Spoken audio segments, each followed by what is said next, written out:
राम राम। आप देख रहे हो मारी बोली मारी खबर और मैं आपका गेस्ट सुदेश नैन मोर। इस बुलेटिन में आगे आपने दिखावांगे ठेठ हरियाणवी अंदाज में, हरियाणवी बोली में हरियाणा की सारी छोटी बड़ी खबर। आज की शुरुआत करांगे आज की ईद तक की बड़ी खबर तय। बड़ी खबर यह है कि हरियाणा की जो राज्यसभा की 2 सीट खाली हो रही है उनने लेकर हरियाणा बीजेपी ने अपने उम्मीदवार का नाम का ऐलान कर दिया है। बीजेपी ने हरियाणा तक अपना उम्मीदवार मैदान में तैर दिया है। करनाल तक पूर्व लोकसभा सांसद संजय भाटिया ने उम्मीदवार बीजेपी ने बनाया है। 2019 से 24 तक करनाल तक लोकसभा के सांसद रहे थे। हरियाणा में 2 राज्यसभा की सीट खातर चुनाव होना है और जिस तरह के आंकड़े हैं, विधायक हैं इस बार जो चुनकर आए हैं उनके मुताबिक एक सीट सीधे सीधे बीजेपी खाते में और दूसरी कांग्रेस के खाते में। हालांकि उसका कुछ उल्टम पुल्टम भी हो जाए जे बीजेपी एडा को तीसरा उम्मीदवार खड़ा करेगी, लेकिन फिलहाल आंकड़े जो हैं सीधे सीधे कहें कि एक सीट बीजेपी खाते में और दूसरी कांग्रेस के खाते में। 5 तारीख तक नॉमिनेशन फाइल करना था। इससे पहला ईव बीजेपी ने मास्टर स्ट्रोक खेला। संजय भाटिया ने पार्टी ते वफादारी और काम का परिणाम यो रहा के राज्यसभा भेजने की तैयारी होगी है। यूं हुआ कि राज्यसभा पहुंचेंगे। 5 मार्च नामांकन भरने की आखिरी तारीख से बीजेपी ने 9 उम्मीदवारों की आज सूची जारी करी थी। बिहार तक नितिन नवीन ने राज्यसभा खातर मैदान में उतारा है, उनका जाना भी तय है। और हरियाणा तक संजय भाटिया राज्यसभा जाएंगे। संजय भाटिया लोकसभा तय सांसद पहला चुने गए। करनाल लोकसभा सीट तय और इनने पूर्व मुख्यमंत्री मनोहर लाल खातर यह सीट खाली करी थी, जगह छोड़ दी थी। पार्टी खातर निष्ठावान है, पुराने कार्यकर्ता हैं, संघ तय लेना देना है और छात्र जीवन तय राजनीति में रहे हैं। संजय भाटिया पुराना चेहरा भी है, पार्टी का वफादार भी है और इनकी निष्ठा भी। हालांकि कई नाम पहला भी रेस में चले थे और कई बड़े चेहरे ऐसे थे जो कोशिश कर रहे थे, चाहे वो कुलदीप बिश्नोई हो या कैप्टन अभिमन्यु हो। कईया के नाम चल रहे थे, ओपी धनखड़ का नाम भी चल रहा था। जाट नॉन जाट की बात भी हो रही थी और यो भी था कि केबरा कोई बार तभी किसी का नाम की घोषणा हो सके। लेकिन जिस तरह के बीजेपी पहला भी कई बड़े फैसले इसे तरिया लेंदी रही है, सब ने चौंकांदी रही है, उसे तरिया है यो फैसला भी कराया, लेकिन ज्यादा चौंकाने वाला तो नहीं है। इससे एक बात साफ है कि बीजेपी ने अपने वफादार सिपाही तई एक बार फिर तय राज्यसभा में भेजने का फैसला कराया। पहले लोकसभा का टिकट दिया था और इब उच्च सदन में भेजने की तैयारी। और हमारे सहयोगी विजय वोरा इसी खबर पर और जानकारी के साथ जुड़ गए हैं। विजय वोरा, आप तो जानना चाहवा, हाँ जिस तरह पहला कई नामा की अटकल लग रही थी कि फलाना फलाना उसका है, लेकिन आज सारे जो कयास थे उन पर रोक लगा दी है। बीजेपी ने संजय भाटिया पर दांव खेला है। इसने किस तरह देखा कि लंबे टाइम तक जिस तरह पार्टी से जुड़ रहे थे, संगठन में भी सक्रिय भूमिका निभाने थे, उसकी कैसा कि यो इनाम दिया है। बिल्कुल सुदेश जी, बताना चाहेंगे कि हरियाणा में जो राज्यसभा चुनाव के लिए संजय भाटिया को बीजेपी ने अपना उम्मीदवार बनाया है। तो बता दें कि संजय भाटिया बीजेपी से काफी लंबे समय से जुड़े हैं और छात्र संघ के बीच में भी बीजेपी के साथ जुड़े रहे। तो 2019 में ये करनाल से चुनाव जीतकर सांसद बने थे। हालांकि 2024 की बात की जाए तो 2024 में मनोहर लाल खट्टर को जो है चुनाव में उतारा गया था, तो इस कारण उनकी टिकट कट गई थी। पर अब बीजेपी ने अपने पुराने साथी को जो है राज्यसभा भेजने की तैयारी कर ली है। तो हरियाणा में अब संजय भाटिया जो है वो राज्यसभा उम्मीदवार बनाए गए हैं। इसके अलावा अगर बात की जाए तो संजय भाटिया काफी सक्रिय भूमिका जो है हरियाणा की राजनीति में निभाते नजर आए हैं। जी शुक्रिया बहुत बहुत। तो सीधा सीधा मतलब इसका यो है कि पार्टी के वफादार सिपाही तई एक बार फिर एक बड़ा ओहदा देने की तैयारी पार्टी ने करी है। हालांकि कुलदीप बिश्नोई लगातार बड़े नेता तक मुलाकात कर रहे थे। कैप्टन अभिमन्यु का नाम भी चर्चा में था, ओपी धनखड़ का नाम भी चर्चा में था। कई और चेहरे भी ऐसे थे जो फिर तय चाहते को बड़ी जिम्मेदारी मिला, लेकिन सारे ने साइड में धरकर पार्टी ने फैसला कराया कि संजय भाटिया राज्यसभा जाएंगे।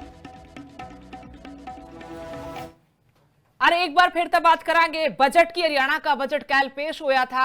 मुख्यमंत्री नायब सिंह सैनी ने बतौर वित्त मंत्री दूसरी बार था कि बजट पेश कराया। नायब सिंह का नया पिटारा खुला था। रोजगार, पढ़ाई और ढांचागत विकास पर खास इस बार जोर दिया गया है और यो दावा कराया गया मुख्यमंत्री की तरफ से, सरकार की तरफ से कि इतिहास में पहली बार 98% बजट 5 लाख खर्च होया। नेता प्रतिपक्ष हालांकि भूपेंद्र सिंह हुड्डा तंज कसते नजर आए, कहा कि खोद्या पहाड़ लिकड़ी चुया। इतना लंबा भाषण, इसका नतीजा के लिखड़ा। सीएम सैनी ने बता दिया कि 3 घंटे 10 मिनट तक बजट भाषण पड़ा था। इसे पे विरोधियों ने तंज कसया है, सीधे सीधे उड़ाना है, पूछा कि भाई इतना लंबा जो भाषण पड़ा है उससे लिखड़ा के है, जनता ने के मिला है।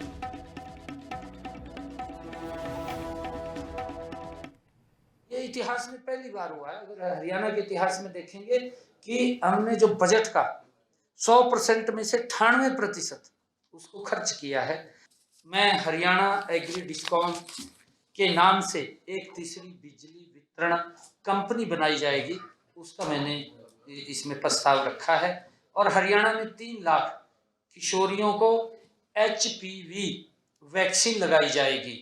घाटे में चल रही 300 पैक्स को लाभ मिलाया जाएगा। इसके ऊपर हम मजबूती से काम करेंगे।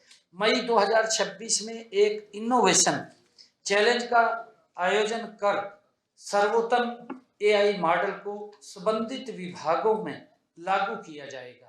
और साथियों, प्रदेश के सरकारी भवनों और सौर ऊर्जा आधारित परिसरों में बदला जाएगा।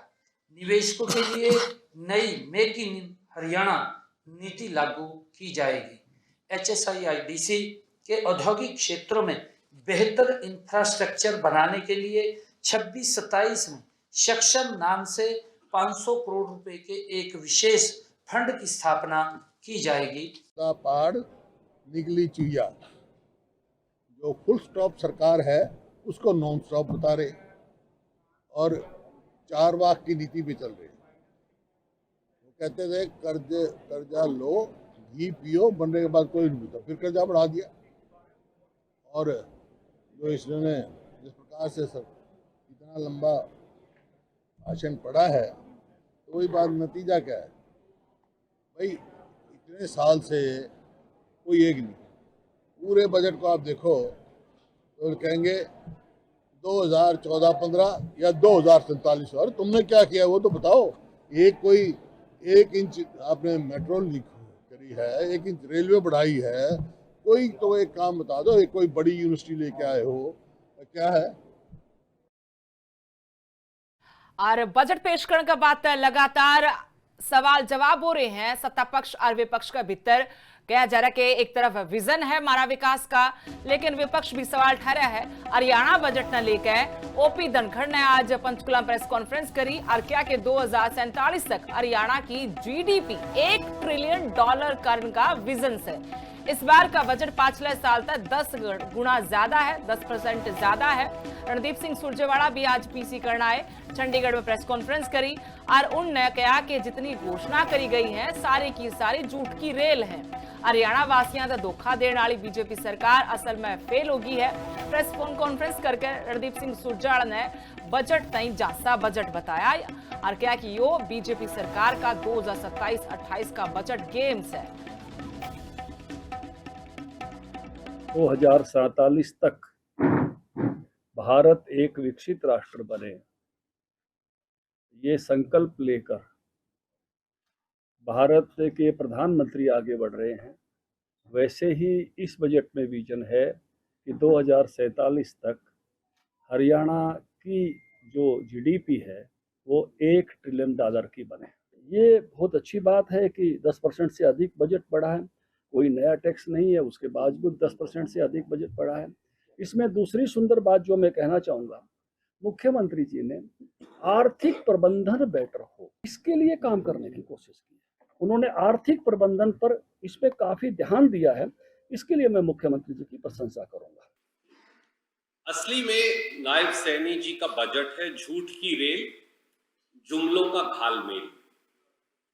झांसे पर झांसे देती हरियाणा को छलने वाली भाजपा सरकार असल में है फेल। यही भाजपा के बजट 2027-28 का खेल है। आइए भाजपा सरकार की इस झांसा बजट की असलियत क्या है वो देखें। सच्चाई ये है कि 12 साल में भाजपा ने हरियाणा का कर्ज 456% बढ़ा दिया।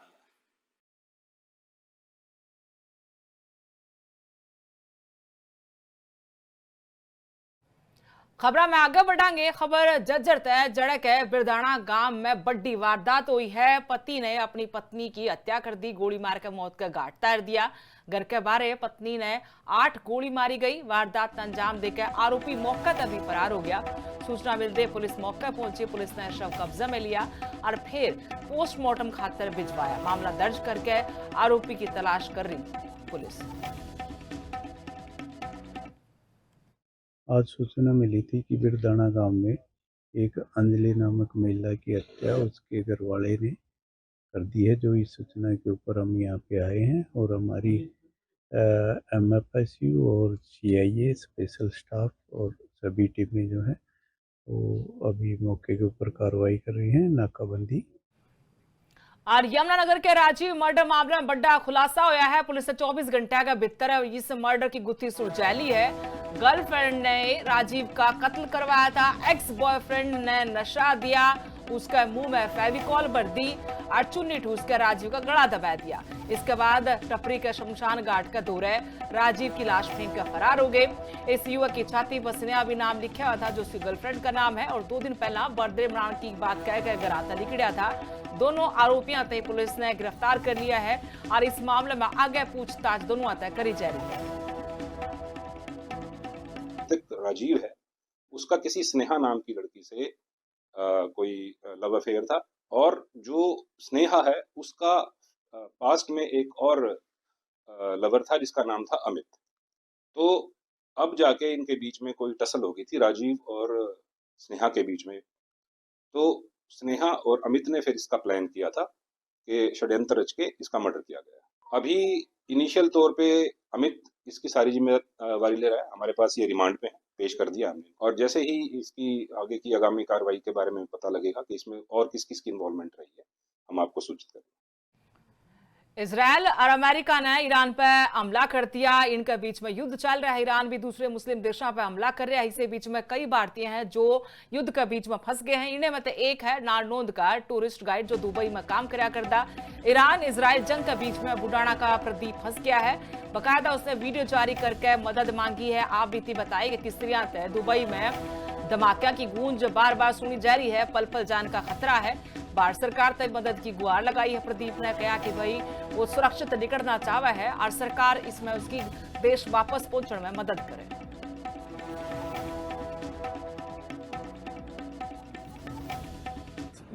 हम यहाँ दुबई में फंसे हुए हैं और कल रात से इतना पैनिक है। रात को 2 बार तो यहाँ पे अलर्ट घोषित हुआ है, फोनों के अलार्म बजे हैं। मतलब पूरी रात कुछ सोया नहीं होगा मेरे ख्याल में।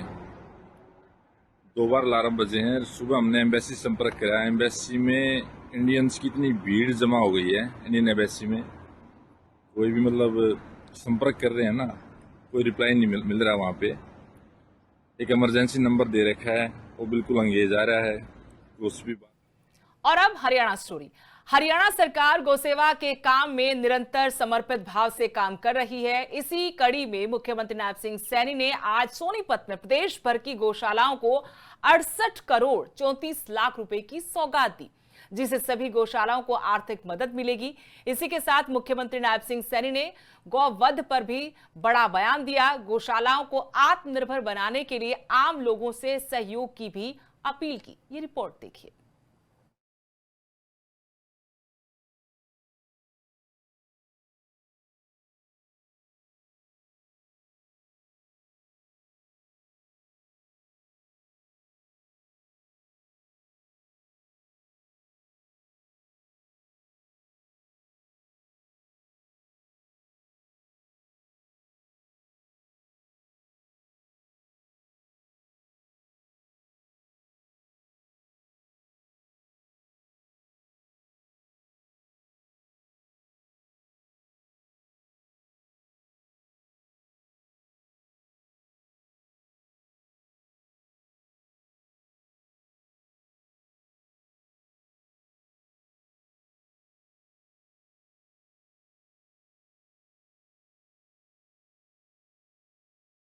की प्रतिबद्धता दोहराई।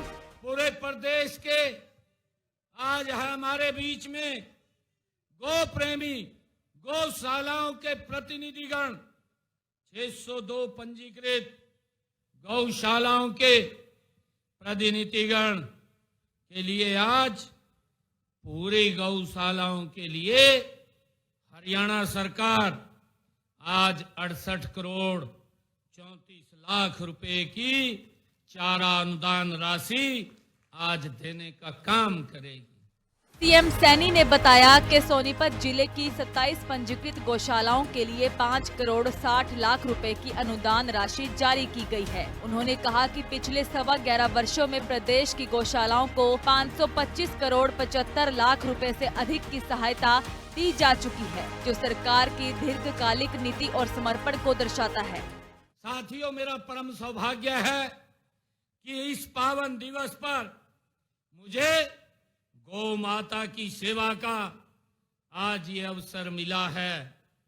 आज मैंने सोनीपत जिला की 27 पंजीकृत गौशालाओं के लिए 5 करोड़ 60 लाख रुपए के अनुदान चारा राशि आज देने का यहां से काम करेंगे। मैं ये भी बताना चाहूंगा कि हमने पंजीकृत गौशालाओं को पिछले 11.25 वर्षों में सिर्फ चारे के लिए, गौ माता के चारे के लिए 457 करोड़ 41 लाख रुपए की राशि अनुदान के रूप में देने का काम किया है। साथियों, आज की राशि मिलाकर के अगर हम बात करें तो 525 करोड़ 75 लाख रुपए का ये अनुदान राशि दी जा चुकी है। संबोधन के दौरान सीएम सैनी ने गोवध को लेकर भी अहम बयान दिया। उन्होंने कहा कि सरकार ने हरियाणा गोवध संरक्षण एवं गौ संवर्धन अधिनियम 2015 लागू कर गोवंश की सुरक्षा सुनिश्चित की है। इस कानून के तहत गौ हत्या और अवैध तस्करी पर कड़े दंड का प्रावधान किया गया है। हमने गौ माता की रक्षा सुरक्षा के लिए एक सख्त कानून हरियाणा की विधानसभा में पारित किया है। हरियाणा गौवंश संरक्षण व गौ संवर्धन अधिनियम 2015 उसको लागू किया है। साथियों, इस कानून में गौ हत्या करने वाले व्यक्ति को 10 वर्ष तक कारावास तथा अवैध गौ तस्करी करने वाले व्यक्ति को 7 वर्ष तक कैद का प्रावधान हमने इस कानून में किया है। मैं आज सभी पंचायतों, स्वयंसेवी संगठनों और युवाओं से ये आग्रह करता हूं कि वे अपने गांव को, गौशालाओं को आत्मनिर्भर बनाने की दिशा में वो पहल करें, कदम बढ़ाएं। मेरा मानना है कि कानूनी प्रावधान के करने के अलावा जनमानस को गौ माता के साथ पहले की तरह जोड़ना आज बहुत जरूरी है। अपने संबोधन के अंत में सीएम ने सामाजिक और धार्मिक संगठनों, पंचायतों और युवाओं से आह्वान किया कि वे गौशालाओं को आत्मनिर्भर बनाने में सहयोग करें। मुख्यमंत्री सैनी ने प्रदेशवासियों को शुभकामनाएं देते हुए भरोसा दिलाया कि हरियाणा सरकार गौ सेवा के कार्य में निरंतर समर्पित भाव से कार्य करती रहेगी। Bureau report, living India news. और अभी के लिए इस बुलेटिन में इतना ही। नमस्कार।